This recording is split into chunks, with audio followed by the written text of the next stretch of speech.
Hello, Capricorn, and welcome to Intuitive Art Mediums. Thank you for joining me for your Astro-Tarot reading for the Leo season.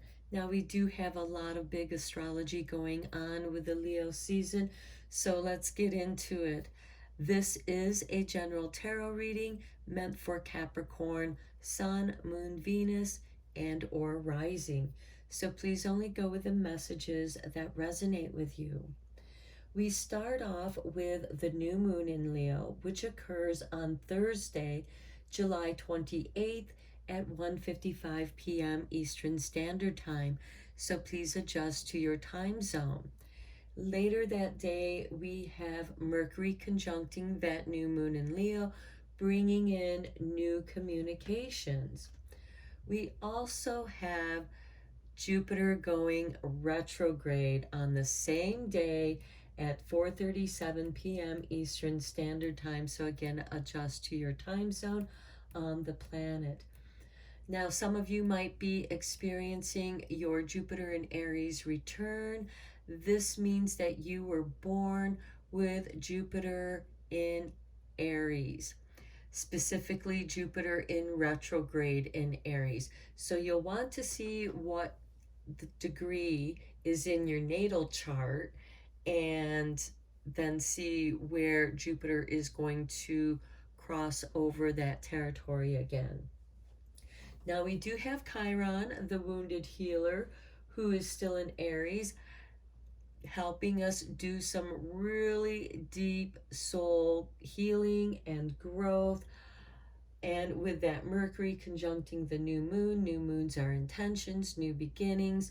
So we have new communications, new ways of thinking, and this could lead to quantum leaps into new potentials because Jupiter is trining this new moon. So it's very supportive of that energy.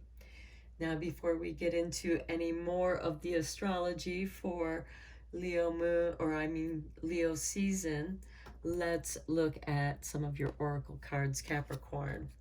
Here we have Key of Life. The Ankh pretends new life being born through you now. This is new life being born in whatever form will enrich your life, bringing you more into the wholeness and fulfillment. Do not give up on your creative destiny. Stay with it. You are flowing in the right direction and you have the spiritual support from the unseen worlds. Let it happen. Okay, I think that's a great confirmation to these new ways of thinking, of perhaps healing yourself because you have made a lot of soul growth. You have Pluto going retrograde, I should say, is in retrograde in Capricorn, and this has been making some permanent transformations in your sign. Okay, let's look at this. This is your artwork, and it is proper burial for freedom. Okay, that's interesting. I just mentioned that you had Pluto. Pluto is the ruler of Scorpio, which is the underworld. So yes, death, transition, transformation. So this proper burial of letting things go for your freedom. There is nothing to be gained and everything to be lost by trying to hold on to that which no longer serves us. Osiris, Lord of the Dead, guides you now to release that which no longer needs to be part of your life so that you may be free. So as you're birthing something new, you are getting rid of this. You are having a release. This can be simultaneous. For some of you, it could be feeling a great loss where new inspiration, new potential comes in its place. Now let's look at this Grand Cross energy that is going to be occurring in the 4 fixed signs between July 31st and August 1st. Now, the fixed signs don't like to be surprised. They like to prepare before transitioning. So there is a stabilization here that's helping to support us through these changes. And with that new moon in Leo, it's a great time to start something important. And with this Grand Cross, it's helping us to improve something, building something. This could have something to do with communications, wind, air, mind. This can also have something to do with sound waves, vibrations. This can be vibrational medicine, healing medicine. This can be healing energy such as Reiki, healing touch, Jinshin, anything along those lines, even massage, because that is a form of healing touch. We also have the vibrational, using sound to help us transition into the higher frequencies that we're shifting into during this time. So, what we have going on in the Grand Cross, let's break it down. In Taurus, we have the North Node. The North Node is kind of our guiding light, it's the beacon towards our achievement, our goals. It's like our North Star. With the North Node in Taurus, we have Uranus, which is shaking things up. It is the ruler of Aquarius. And so that brings in that individuality of technology, vibration, new ways of communicating. This could even be forms of telepathy. We also have Mars in this Taurus position. So Mars is very forceful. It's ruled by Aries, or it's the ruling planet of Aries. So it's very self-motivating through these changes. So this can help give you the energy that you need to get through these changes, and that's why Spirit is asking you to relax and let it happen, so that it's not, so it goes smoothly. Because if you resist, it's going to make it more difficult because you're creating tension in that resistance. Then in Leo, we have Mercury, those new communications, new ways of thinking. And then in Scorpio, we have the South Node. And it's nice that the South Node is in Scorpio because it's uncovering that which was hidden.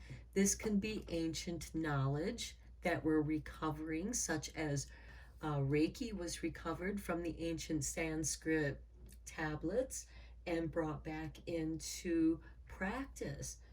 Jinshin.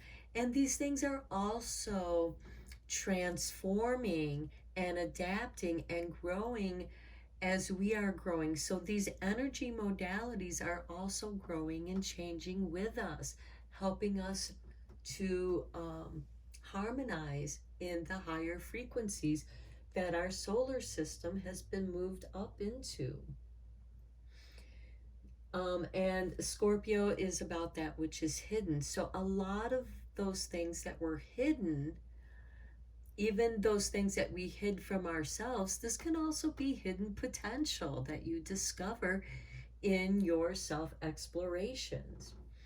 And this is going to help you move forward. Next, we have Saturn retrograde in Aquarius.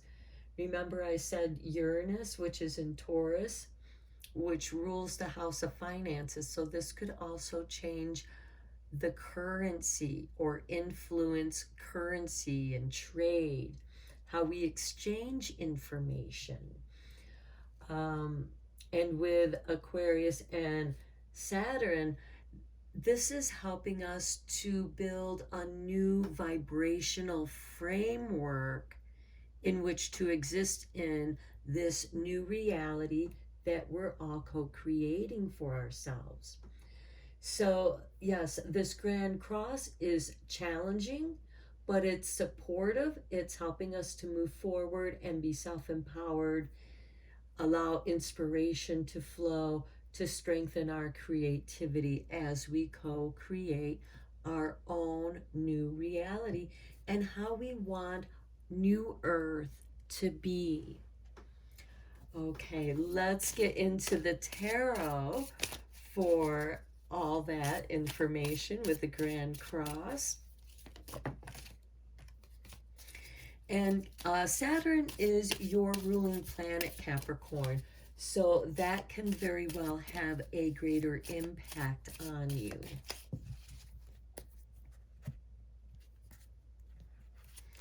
Okay, we have the Two of Cups.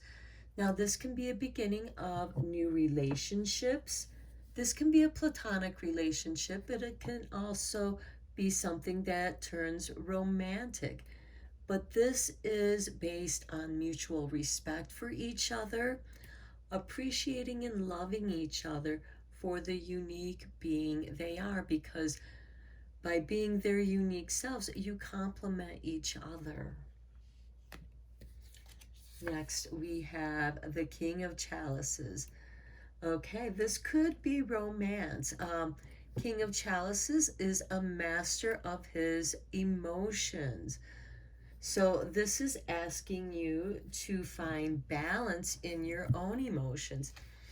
This could have you balancing both your feminine and masculine divine energies within you to master your emotions so that you have an understanding of both sides of your being.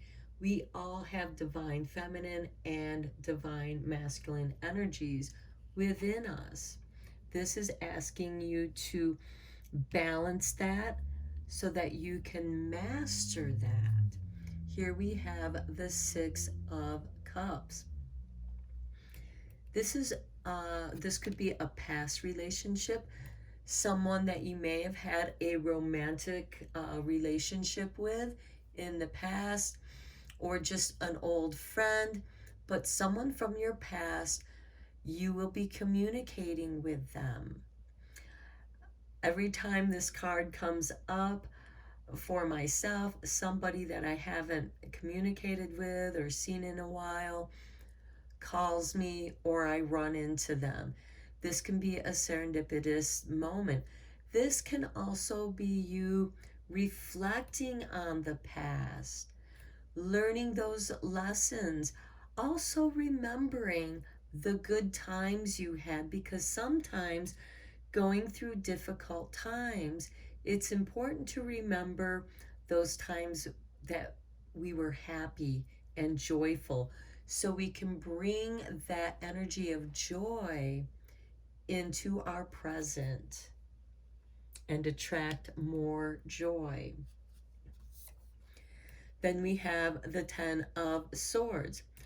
Okay, going with this Six of Cups here, because it's following this card.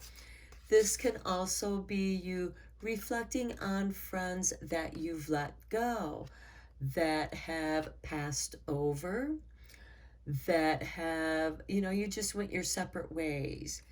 And you could be reflecting on the good times you had and also appreciating the letting go, the transformations.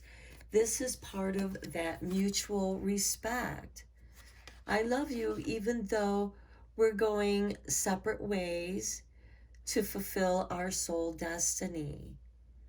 There is, and again, we have this let it happen. Don't try to hold on. The Ten of Swords to me is much like a snake shedding its skin. Yes, there is struggle in that, but it's for new soul growth. And again, we have that new moon in Leo where we have that new growth, that new communication. Then we have the Five of Wands. Now, this can be an internal disagreement that you have with yourself.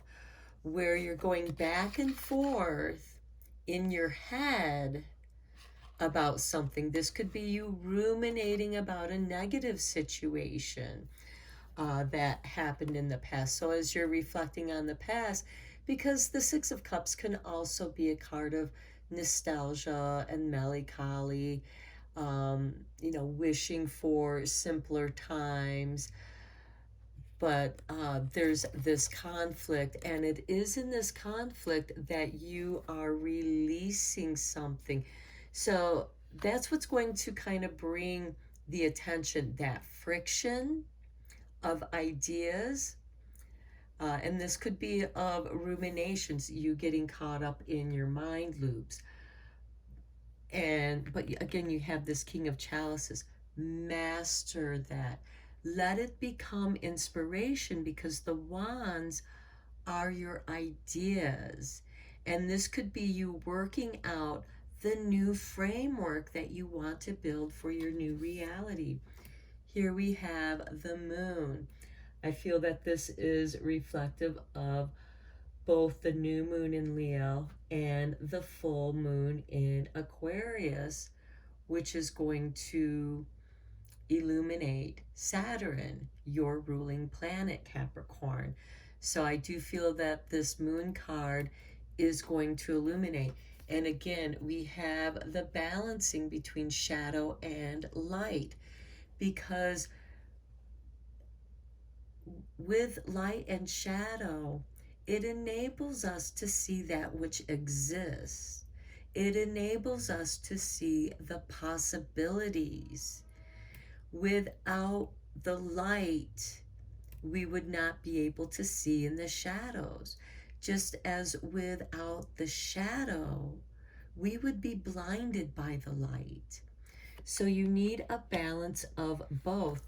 And here with the moon, this could also be something of your past coming up in dreams. So you may want to keep a dream journal, because it will help guide you in what it is that you're wanting to release, and or what kind of friction is occurring in your ideas. But the moon is also our emotions, and you are moved by something from your past. Here we have the Magician. Okay, perhaps this is when you're remembering those magical times. And again, it's very important, that stored energy of joy, of magic in those time capsules of the past. You're going to be able to retrieve them and utilize that energy in the present time to transform your current reality. Here we have the Four of Pentacles, and this card does kind of represent an aspect of Capricorn. Capricorn tends to be very careful with their money. And there's nothing wrong with that, because you guys are able to build tremendous empires, corporations, through cooperations of others, even those who don't necessarily get along. Sometimes you need diversity on your team in order to bring the different parts together, the different aspects together. But you need someone who's in charge, who understands the whole of what it is that you're trying to accomplish. And that's something that you're very good at doing, Capricorn. And with the Four of Pentacles, you are able to find stability, even though you are being very careful with your finances. And again, there's nothing wrong with that. But again, don't pull back if you need to invest in your new reality in the future. And here we have the Emperor, which is ruled by Aries. And Mercury is the ruling planet of, that's Mars is the ruling planet of the Emperor. And that's in that Taurus sign, part of the Grand Cross.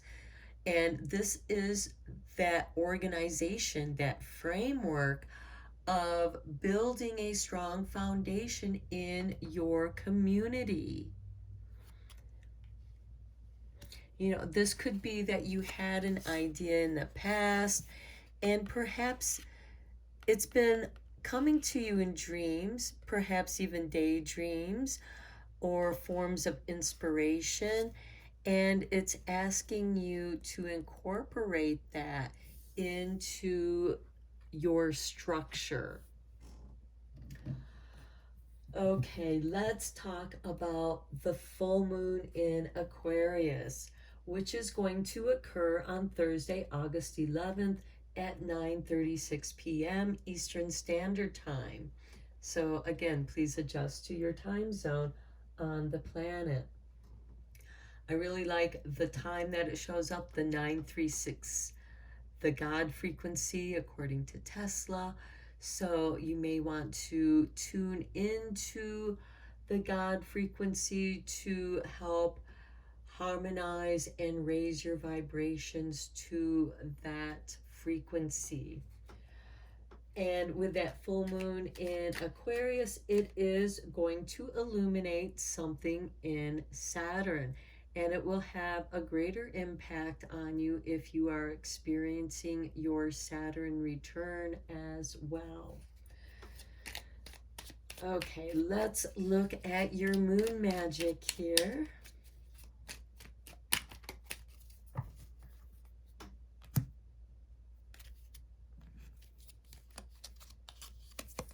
Here we have the waxing gibbous. This moon is moving towards the full moon. I am open and responsive to the abundance of the universe. And right here, the key of life is telling you, you are flowing in the right direction. You have the spiritual support from the unseen worlds. Right here, you are open and responsive to the abundance of the universe, the unseen worlds. Just let it happen, Capricorn.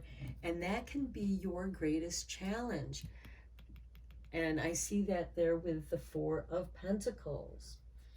Now, let's see what kind of making magic is going to be showing up, or you're going to be working on, or be inspired, drawn to.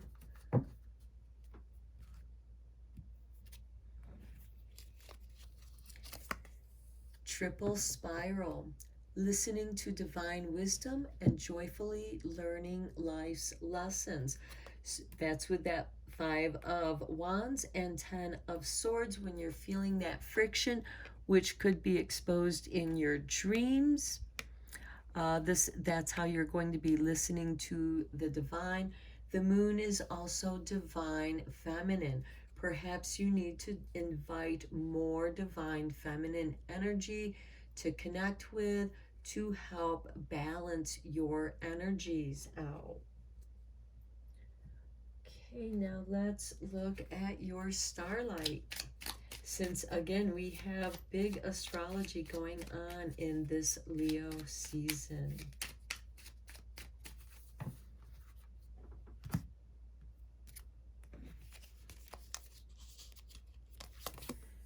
Full moon. Okay, I told you that full moon might have a big impact on you as it illuminates Saturn, your ruling planet. Protect your energy and hold your stars close. So keep your cards close. You might not want to share your secrets with the moon. That is secretive. There can also be deception or misperception, because with the moon, things may not appear as they really are, because we have the moon shadows. The shadows are stronger, and our imagination can play tricks on us, but it can also inspire us. Okay, 2 more cards to conclude your reading here, Capricorn. Let's see how the universe has your back, because again, even though these are challenging astrology aspects, they are also very supportive and great potential for soul growth and quantum leaps into your potential. When I lean on certainty and faith, I change my mind about the world I see. This, I feel, is that moon card that is shifting your perception. And perhaps that's good. Perhaps you need a shift in your perception, inviting in your imagination. If you don't like something you see, try to change the way you perceive it. And that in itself can be a challenge. Then we have I choose love no matter what. Let love be your guiding force. And when you feel that, that's how you know you're flowing in the right direction, because love is going to make you feel good. Okay, Capricorn, I'm going to end your reading here. I hope that you found it helpful and beneficial. Thank you so much for liking and subscribing to my channel. It's really helping for it to grow. And until next time, take care.